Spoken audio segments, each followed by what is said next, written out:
A seguir, Hora da Notícia. Situação da BR-153 mais próxima de ser resolvida. Foi entregue o edital de licitação para contratar a empresa para fazer o projeto de pavimentação do trecho entre Passo Fundo e Erechim. Essa é a única parte que não tem pavimentação no país. Outra rodovia da região que também é assunto aqui no Hora da Notícia, IRS 324. Essa estrada que liga Passo Fundo a Amaral foi tema de um encontro que aconteceu na CISA, envolveu lideranças políticas e empresariais. Quem vai trazer o resultado deste encontro é o presidente da CISA, Evandro Silva. Uma atitude cidadã de uma legítima cidade educadora. Sábado foi Dia Mundial da Limpeza e em Marau, 800 moradores da cidade voluntários recolheram o lixo que estava espalhado por vários pontos do município.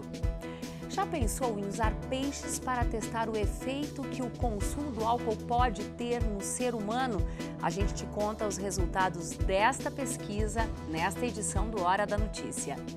E ainda nessa semana você vai acompanhar uma série de reportagens sobre alguns monumentos que foram construídos por influência do tradicionalismo gaúcho.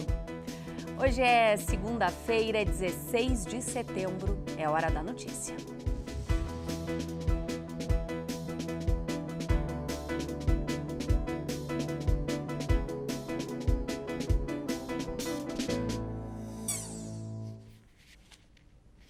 E atenção você que usa o transporte coletivo de Passo Fundo. Amanhã, terça-feira, os funcionários da Codepas vão parar as atividades por algumas horas. A paralisação deve começar às 9 da manhã e envolve motoristas, cobradores e também trabalhadores da coleta do lixo e estacionamento. Isso porque eles vão acompanhar uma audiência pública na Câmara de Vereadores sobre o encerramento das atividades de transporte da Codepas. Esse encontro foi convocado pela Comissão de Cidadania, Cultura e Direitos Humanos. A audiência está marcada para as 9 da manhã e durante a paralisação, apenas 2 ônibus do itinerário Prefeitura vão circular. E outro setor que também está em ritmo de paralisação é o dos funcionários dos Correios. Os sindicatos devem votar até amanhã se suspendem ou não essa greve que começou na quarta-feira da semana passada. Em Passo Fundo, a assembleia vai ser amanhã à tarde. E de acordo com o sindicato da categoria, nós conversamos com eles hoje pela manhã, 15% dos trabalhadores aqui do município ainda estão em greve. Esse movimento começou depois de um acordo dos Correios e do sindicato com o Tribunal Superior do Trabalho. A expectativa é que não haja grandes paralisações até o dia 2 de outubro, data que será julgado o dissídio coletivo. Na próxima quinta-feira será realizada a abertura dos envelopes com as propostas das empresas interessadas em fazer o projeto de pavimentação da Transbrasiliana, trecho entre Passo Fundo e Erechim. O edital foi lançado no final do mês passado em Brasília. É um momento histórico aqui para a região, já que essa obra é esperada há mais de 50 anos. Não parece, mas a estrada de chão é uma rodovia federal. A BR-153 liga as cidades de Passo Fundo e Erechim. O trecho faz parte de um projeto ousado que começou no governo do ex-presidente Juscelino Kubitschek. Ele pretendia levar desenvolvimento econômico a todas as regiões do país e criou o Plano Rodoviário Nacional de Integração entre o norte e o sul do Brasil, com a construção da chamada rodovia Transbrasiliana. E ela tinha intenção de passar por regiões que eram altamente produtivas no período, principalmente no campo agrícola, pecuária, não é? E fazia ligação com algumas cidades do centro do país e do sul do país que tinham uma característica industrial. São mais de 4.000 quilômetros de estrada que passam por 8 estados brasileiros. E um único trecho de apenas 68,4 quilômetros ainda não foi asfaltado. Era para estar asfaltado e nós estamos pagando a conta agora, né? Pode ser que saia, né? Eu acredito que tinha que sair. Tinha que sair, seria uma obrigação de sair esse asfalto. Quem passa por aqui enfrenta chão batido, buracos e lama em dias de chuva. Nossa, muito buraco, né? Tem que, agora dá para andar ligeirinho, mas é 20 por hora o máximo. Um buraqueiro agora que tá mais ou menos, né? Porque nos dias de chuva, né, isso aqui é intransitável, né? Não existe caminhão que cruza aqui.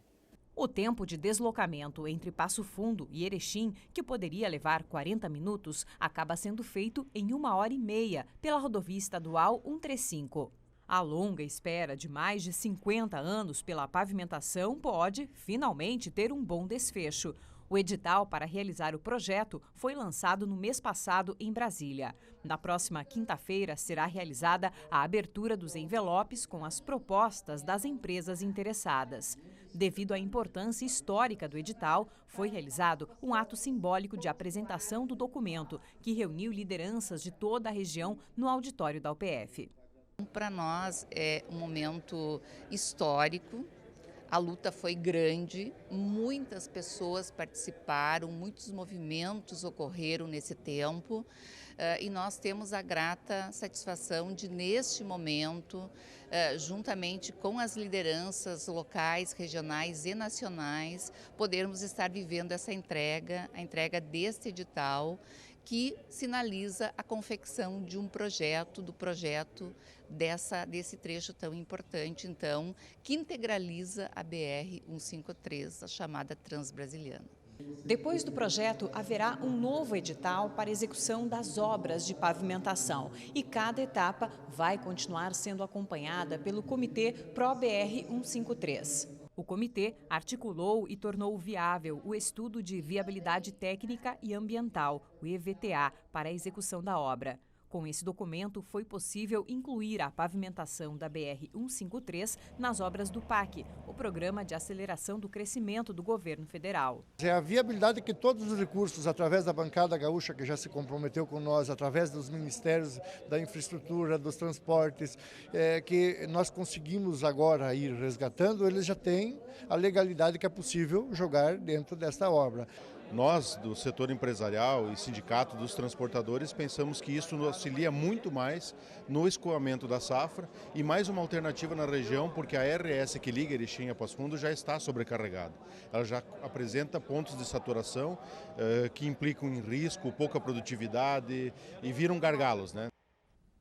E outra rodovia que está atraindo atenção é a 324. A Acisa reuniu lideranças políticas e empresariais na última sexta-feira para tratar sobre os projetos de melhorias da IRS 324, essa rodovia que liga Passo Fundo a Amaral. E quem vai nos trazer o resultado deste encontro, entre outras informações, é o presidente da entidade, Evandro Silva. Muito obrigada pela tua presença. A gente queria ter te recebido aqui na sexta-feira, mas o encontro de vocês era justamente nesse horário, sexta, eu que agradeço, o horário ao meio-dia. Qual foi o objetivo da Acisa ao promover esse encontro, uma vez que a Acisa vem chamando para si algumas bandeiras regionais, não só de Passo Fundo? Thaís, mais um prazer estar aqui contigo novamente. O que acontece? Muitas vezes, nas entrevistas ou conversando com os sócios, eu venho dizendo, nossos diretores vêm dizendo que a Acisa cada vez mais assume um papel como uma entidade política apartidária.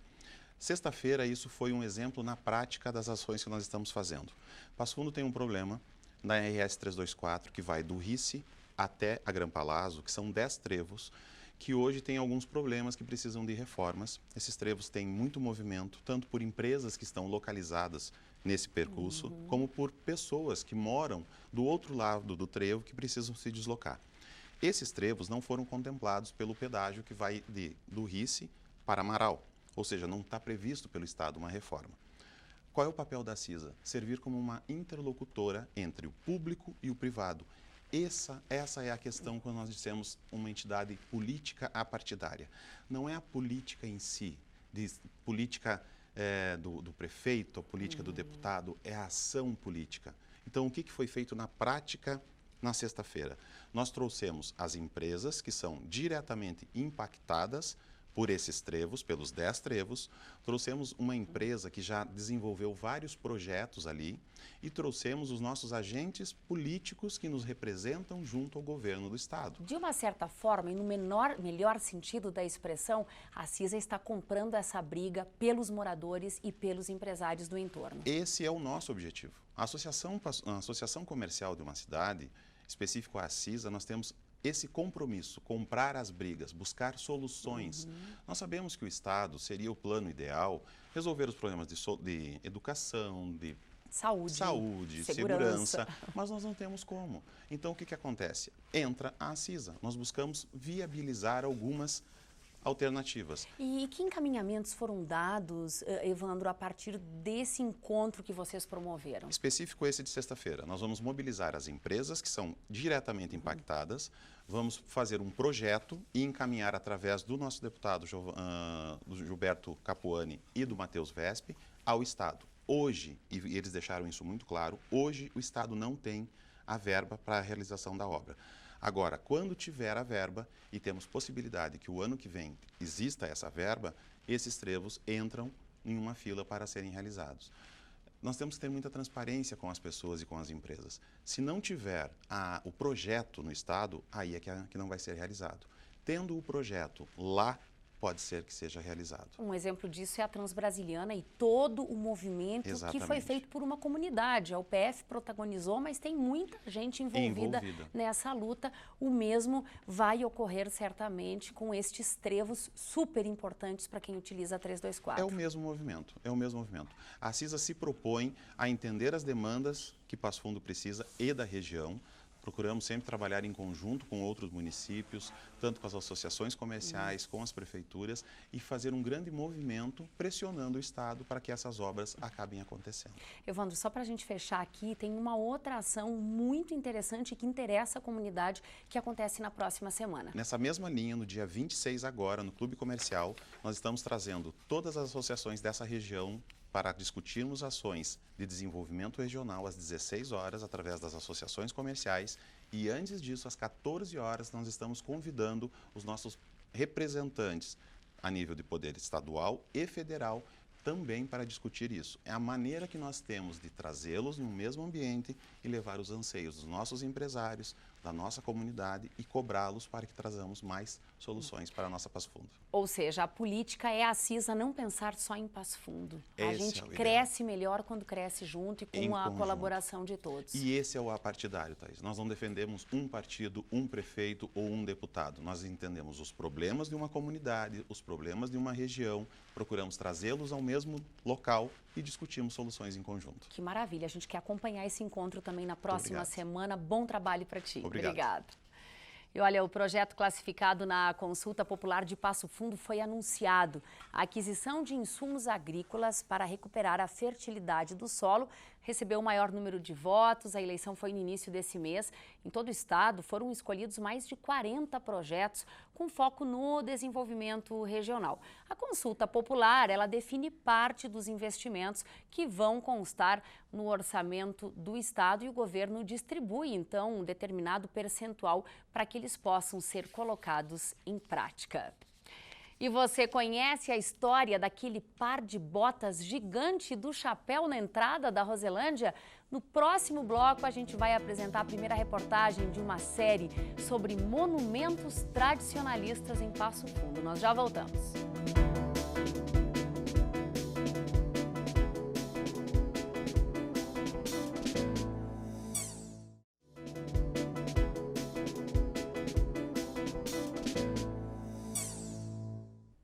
Termina hoje o prazo para inscrições do processo seletivo para contratar médicos para o Hospital Municipal em Passo Fundo. As vagas são para urgência, emergência e outros setores. Você pode acessar o edital por meio deste site que está aparecendo aí na tela. A karateca da UPF, Manuela Espessato, teve mais uma conquista. Agora, ela lidera o ranking nacional JK Brasil 2020 feminino em duas modalidades. Kata com 131 pontos e Kumite com 48 pontos. Parabéns à karateca apoiada aqui pela universidade, que neste momento é líder. Quem saiu de casa no fim de semana pôde aproveitar um domingo típico de verão. Só que esse calorzinho parece que não vai durar muito tempo, viu? A segunda-feira tem promessa de chuva que pode continuar nos próximos dias. Veja então os detalhes na previsão do tempo.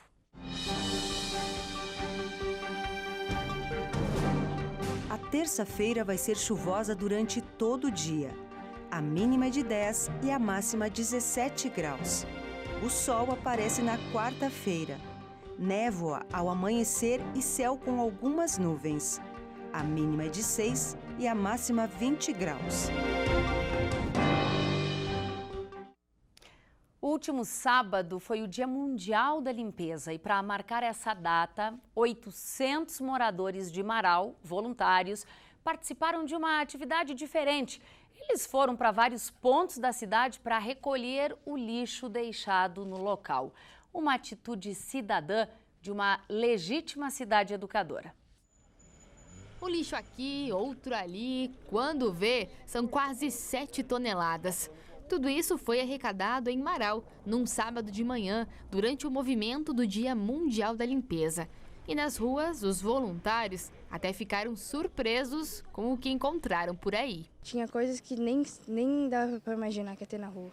Mesmo que a surpresa tenha sido grande, a quantidade de lixo foi ainda menor que a do ano passado, que recolheu mais de 11 toneladas. Os voluntários do Karatê perceberam isso. Eles refizeram o mesmo caminho da primeira edição, 10 quadras, bem no centro da cidade. A área é toda limpa, né? Então a coleta foi muito baixa e isso prova Marau como uma cidade educadora, né? Além de cidade educadora, Marau também tem o título de cidade mais limpa do Brasil, a partir de uma pesquisa feita pelo Sindicato das Empresas de Limpeza Urbana. Para Marau significa que a nossa população, que os marauenses têm preocupação com a nossa cidade, em deixá-la mais limpa, deixá-la em condições de receber os nossos visitantes e, acima de tudo, mostra a responsabilidade que nós temos com o local onde nós vivemos. Mas nem sempre foi assim. A Júlia é a representante do movimento Lixo Zero em Marau. E tudo começou porque, no seu trabalho de conclusão de curso, ela percebeu que a cidade precisava melhorar a forma em como se relacionava com os resíduos sólidos. E boa parte disso é porque é preciso conscientizar que a responsabilidade do descarte correto não é só do poder público. Se aquele material foi produzido por mim, é minha responsabilidade dar o encaminhamento correto para ele, né?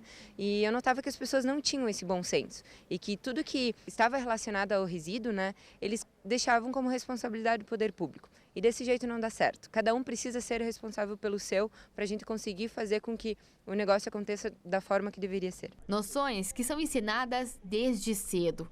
Os escoteiros ficaram responsáveis pelo parque de rodeios. Eles foram até as margens do Rio Marau e encontraram muita coisa por lá. Tanque de lavar roupa, balde, pneu, cadeira de plástico, até vaso sanitário. Olha, esse grupo encontrou muita coisa por aqui.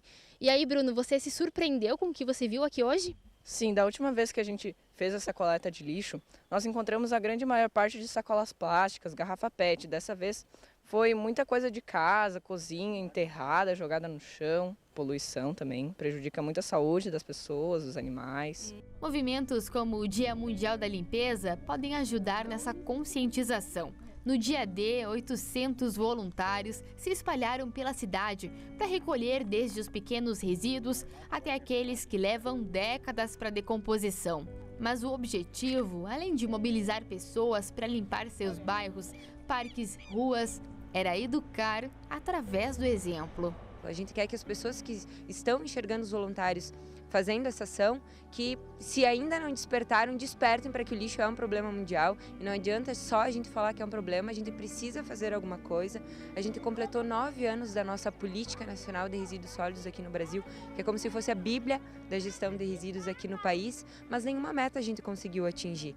Então a gente acha que só separar seco e molhado a gente já está fazendo muita coisa, mas é isso que eu trabalho com as crianças, dá para fazer muito mais além disso, né? Depois de recolhido, todo o lixo passou pela central de triagem de Marau. O que pôde ser aproveitado foi para reciclagem e o restante teve a destinação correta. Mas o resultado foi muito além disso. Quem diria que sair pelas ruas da cidade poderia ensinar tanto? Eu me surpreendi por causa que é a primeira vez que eu venho coletar lixo, né? As pessoas, porque não sei porque jogam lixo no chão em vez de pegar e botar num lixo, né? Numa lixeira, né? Tu vai pensar 2 vezes antes de jogar lixo no chão? Sim, sim. De vez em quando acontece, mas sempre tem que cuidar, né?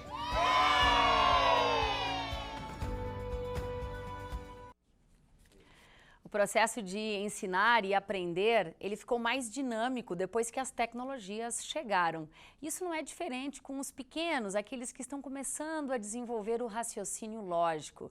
E é através de ferramentas no computador que um projeto aqui da UPF pratica esse estímulo com crianças de 4 a 6 anos de idade. Esse estudo é o tema do programa Universidade Aberta hoje à noite. Se você se interessa pelo assunto, o horário de exibição do programa é 8 horas da noite. E falando em educação, faltam poucos dias para terminarem as inscrições para os cursos de especialização aqui da UPF. É só até quarta, dia 18. Você pode conferir a lista com todos os cursos e se inscrever no portal da UPF. O endereço é muito simples, é upf.br. Que tal peixes para testar o efeito que o consumo do álcool pode ter no ser humano? É curioso, né? Esse foi o trabalho de doutorado do Tiago. Ele se formou em medicina veterinária aqui pela Universidade de Passo Fundo e hoje faz pós-doutorado em ciências ambientais na universidade. Faz companhia para a gente aqui no Hora da Notícia. Tiago Acosta Oliveira, seja muito bem-vindo. Olá, obrigado pelo convite. A gente quer começar entendendo por que é que você resolveu testar esta dúvida que você tinha em peixes, Tiago. Bom, primeiramente agradecer à Universidade pelo convite e o Laboratório de Fisiologias de Peixes, do professor Leonardo, que possibilitou o estudo. Ele é uma espécie vantajosa, o peixe pelo seu tamanho, tem uma maior facilidade de manutenção e menos custos em relação aos roedores que eram comumente utilizados, né? São algumas das vantagens que a gente pode citar, entre tantas outras, né? Pois é, você falou em roedores, é muito comum a gente acompanhar resultados ou pesquisas acontecendo com ratos, né? Isso. É óbvio que, indiferente o animal, é seguido um código de ética e de conduta para a aplicação de uma pesquisa. Justamente uma dessas é a vantagem do zebrafish, do peixe zebra, que ele não tem cuidados parenterais, o que acarretaria em sofrimento para o animal. Ele é ovíparo, então o roedor, quando a gente afasta ele da mãe, ocasiona um estresse, um mal-estar para o animal. Isso daí a gente mitiga situações de estresse, melhorando o bem-estar do animal. E o peixe já tem essa vantagem. Tem essa vantagem. E outra que a gente pode fazer a entrega da substância que quer ser testada na própria água. E isso é menos estressante. Em roedores são adotados outros métodos que podem acarretar em estresse. Bom, essa foi a tua pesquisa no teu doutorado, que você fez em parceria com a Universidade Federal de Santa Maria. Isso, exato. Desde o mestrado, em 2013, e doutorado, que foi conduzido na Universidade Federal de Santa Maria, orientado pelo professor aqui da UPF, o professor Leonardo. Aliás, a UPF tem parceria com muitas outras instituições no Nordeste e no Sul do país. Sim, atualmente a gente tem uma parceria com professores da Universidade do Rio Grande do Norte, onde para testar o comportamento do zebrafish, tentar definir uma personalidade tímido ou mais desinibido, como que essas personalidades se comportam frente ao álcool e como que o efeito das drogas que são utilizadas para o alcoolismo se manifestam nessa espécie, né? Agora o que a gente quer saber, Tiago, é quais os resultados esse teu estudo obteve? No meu estudo do mestrado, eu tive um resultado bem importante, que a gente usou um predador do peixe. Ele, quando está exposto a um predador, ele tende a se adotar um comportamento de defesa, e exposto ao álcool, ele não adotou esse comportamento de defesa, se colocando em risco. E é muito similar ao que acontece em seres humanos. E esse paralelo com seres humanos pode ser feito adequadamente graças à homologia genética, e os mesmos neurotransmissores que existem no peixe são observados nos seres humanos. Ou seja, em outras palavras, você nos diz o seguinte: o álcool é um desinibidor natural. Sim. E ao estar consumindo álcool, o nível de proteção de uma pessoa é menor. Isso. Por meio do peixe se obteve esta confirmação. Isso, quando a gente utilizou o peixe, o mesmo que é observado no ser humano, ele manifestou.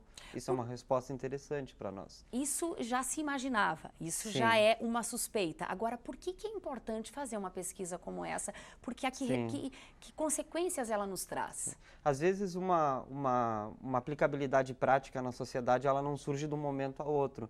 Então a gente ajuda na construção do conhecimento, caracterizando a espécie, o seu comportamento, e para poder ajudar depois, por exemplo, no desenvolvimento de drogas para o tratamento do alcoolismo e tentar melhor entender o próprio alcoolismo em si, caracterizando neurotransmissores que se expressam no peixe assim da mesma forma como se expressa nos seres humanos. Então, Tiago, a gente pode dizer o seguinte, para criar um medicamento que possa ajudar quem deseja se tratar do alcoolismo, você precisa de resultados como o dessa pesquisa. Como dessa pesquisa, a gente precisa, até gostaria de agradecer os investimentos das instituições que financiam o estudo, né? Não só o desenvolvimento do estudo em si, mas a formação do capital humano, dos recursos, né? A FAPERGS, a CAPES, o CNPq, e eu sou o resultado desde 2013 até hoje, construindo esse tipo de conhecimento, né? Num conjunto para chegar até a sociedade, né? Por isso que a pesquisa é tão importante, ela traz soluções para a vida das pessoas. Exato, e é muito importante que o cidadão ele tenha o conhecimento e saiba dessa importância, porque é ele quem financia essa pesquisa, né? E o álcool, sendo uma droga, a primeira droga consumida no Brasil e no mundo, em vários lugares, que é a que mais ocasiona a morte, é muito importante, pelo ponto de vista epidemiológico, estudá-la e compreendê-la melhor, né?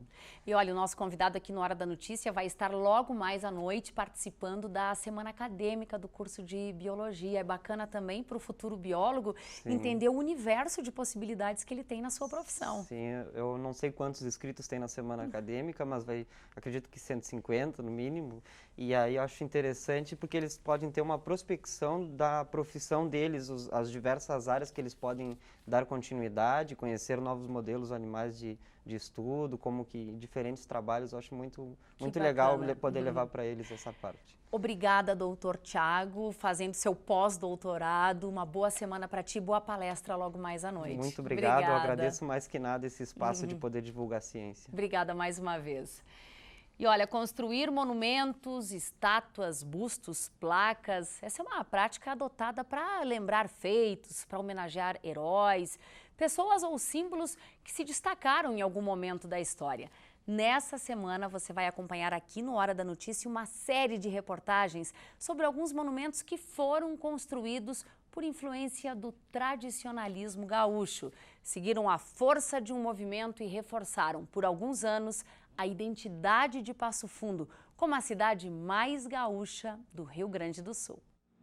Os monumentos podem também ser considerados a voz de uma cidade, ou pelo menos a voz de alguns grupos que constituem o lugar.